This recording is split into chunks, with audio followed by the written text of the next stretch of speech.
Nous avons demandé à MathGraph32 de nous dessiner un cube en perspective cavalière. La perspective cavalière permet de représenter des objets à 3 dimensions sur une surface plane. Donc ici le cube est un solide, un objet à 3 dimensions.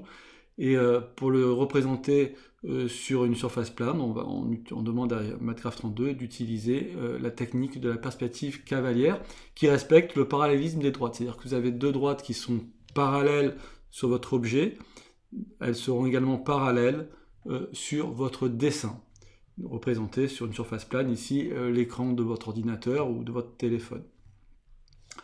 Alors il faut bien repérer les traits pleins qui constituent les arêtes du cube que l'on peut voir. Donc ici on voit le cube de dessus, vous avez l'arête de dessus G, F, E, H. Pour bien la repérer, j'ai tracé la diagonale de cette face. Donc les arêtes définissent des surfaces planes. Vous savez qu'un cube a 6 faces. Vous avez ici la face de dessus et puis une diagonale HF et grand P au milieu de cette diagonale qui est à la verticale du point grand O. Et vous avez donc parallèle à cette première face de dessus, vous avez la face de dessous DABC. On n'en voit que deux arêtes, l'arête AD et l'arête CD qui sont en trait plein. Nous ne voyons pas l'arête BA et l'arête CA qui sont en pointillé. Et au centre de la face de dessous, qui est un carré, les faces d'un cube, ce sont des carrés. Évidemment, en perspective cavalière, un carré n'est pas forcément représenté en tant que tel. Les angles ne sont pas respectés. Mais vous voyez le point O ici, qui est au centre de cette face de dessous. Et les points I et J qui sont également posés au sol. Vous avez les points A, B, C, D, O, I et J qui sont posés au sol. Et le point K, lui, est la troisième dimension, si vous voulez, qui donne la verticale. La droite OK est une droite qui est verticale, en réalité. Et les droites OI, OJ sont des droites qui sont horizontales.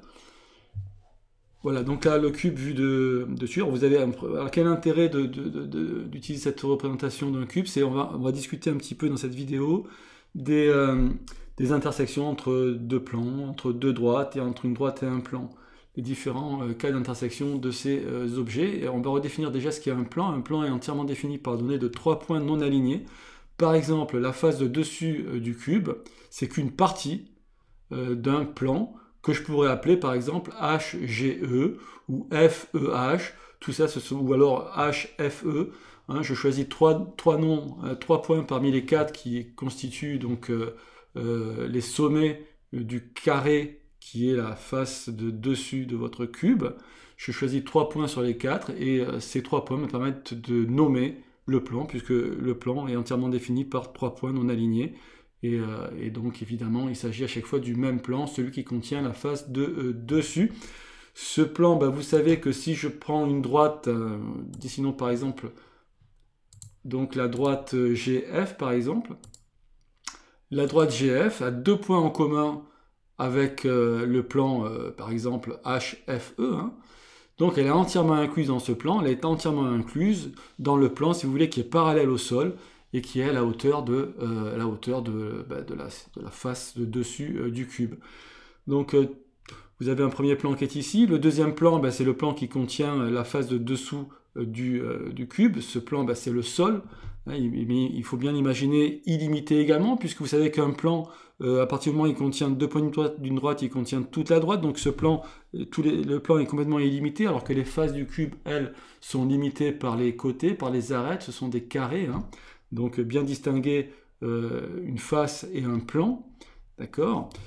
Et bien, par exemple, ici, vous avez le plan G. Alors, je vais prendre le plan GFH, donc le plan qui est situé, qui contient la face de dessus du cube, qui est parallèle au sol.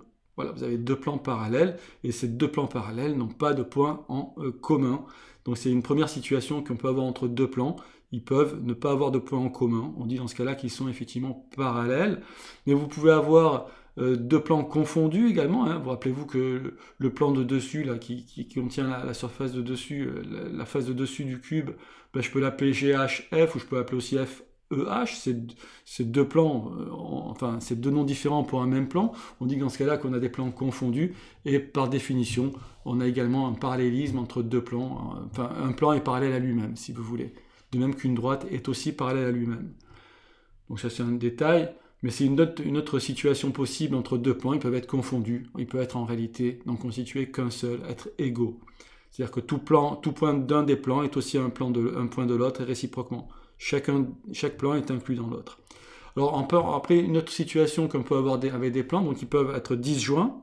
Bon, c'était le cas que j'ai cité au tout début, hein, donc le sol et puis le plan qui contient la face de dessus du cube. Donc ils sont disjoints et parallèles. Ils peuvent être confondus et également parallèles dans ce cas-là, hein, on dit encore qu'ils sont parallèles, ou ils peuvent être séquents. Alors deux plans séquents, l'intersection c'est une droite, obligatoirement, c'est forcément une droite. Alors, par exemple, si je prends le plan de la face de dessus, de la face de devant ici, AD, HE et le sol, eh bien ces deux plans ont deux points en commun, A et D, hein.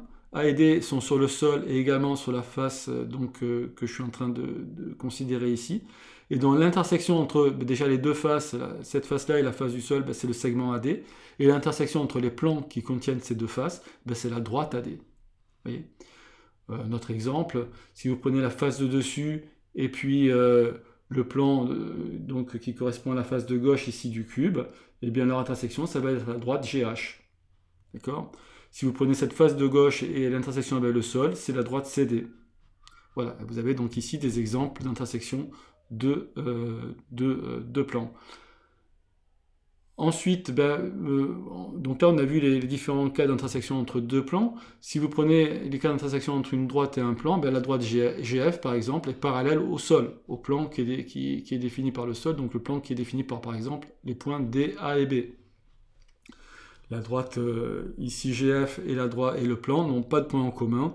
Voilà, donc c'est les premières possibilités, ils sont disjoints, hein, ces deux ensembles de points sont disjoints.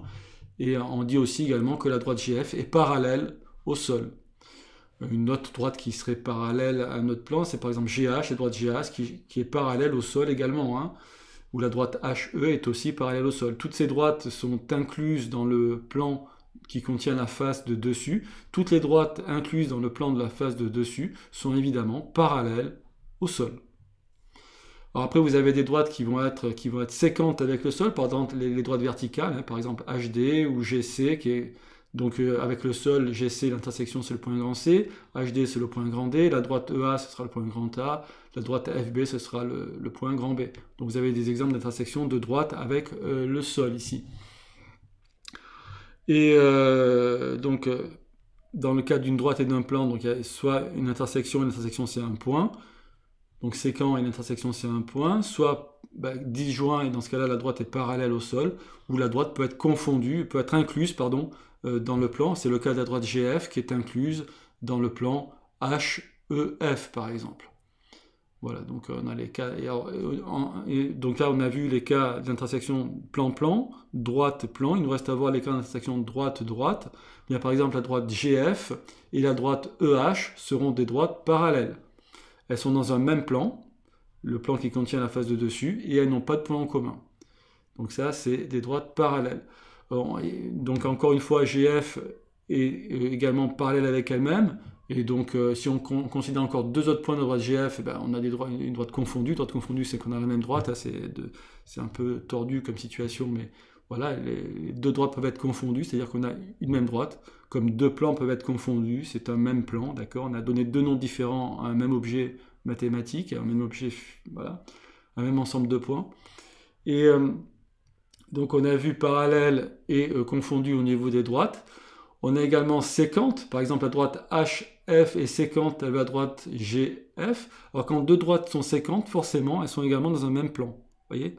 Donc quand on a deux droites qui sont dans un même plan, elles peuvent être confondues, séquentes en un point, ou parallèles.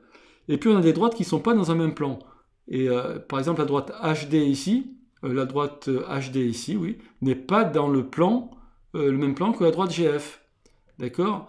Et elles n'ont pas de point en commun. La droite HD ici, évidemment, est devant le cube. Donc elle n'a aucun point en commun avec la droite GF qui est incluse à la fois sur la face de dessus et la face de derrière. En fait, la droite GF est à l'intersection entre la face de dessus et la face de derrière, GFBC, alors que la droite HD est à l'intersection entre la face de devant du cube et puis par exemple, la face de gauche ici.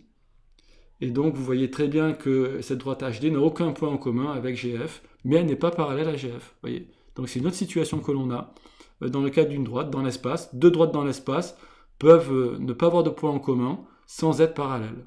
D'accord? Voilà. Alors que dans un plan, si vous avez deux droites qui n'ont pas de point en commun, ben, nécessairement, elles sont parallèles. Voilà, ben je vous. Alors, ce qui est amusant avec Matrix 2, c'est qu'on peut faire aussi bouger le cube, hein, pour bien le visualiser, par exemple. On peut faire tourner le cube autour de la verticale, la droite OK ici. Donc ici, je la vois de dessus, face de gauche et face de devant. Et bien, en bougeant ce curseur-là, ben, je peux le faire tourner et voir maintenant la face de droite, la face de dessus et la face de devant. Alors, on peut même aller un peu s'amuser davantage. Et plutôt que de voir la face de dessus que j'ai repérée avec la diagonale rouge ici, on peut voir là, donc là, on a une vue de dessus. Le cube est en dessous de nous, il est un peu plus bas par rapport à notre regard.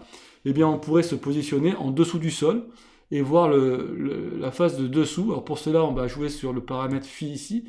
Et vous voyez, je peux basculer le cube. Et là, maintenant, qu'est-ce que je vois? Je vois la face de dessous qui apparaît en trait-plein.